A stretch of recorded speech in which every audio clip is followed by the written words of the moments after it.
مين ايه؟ الفلفل وعلق على الفلفل.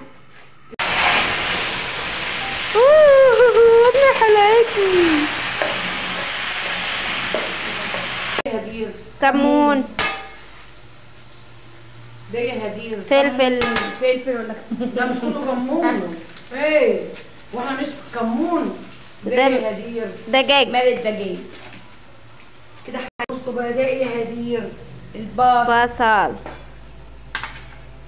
ومش عارفه احنا بنحط بصل كتير ليه؟ عشان مضاد حيوي. البصل ايه يا حاجه؟ مضاد حيوي، بيقتل البكتيريا بتاعت الكبد.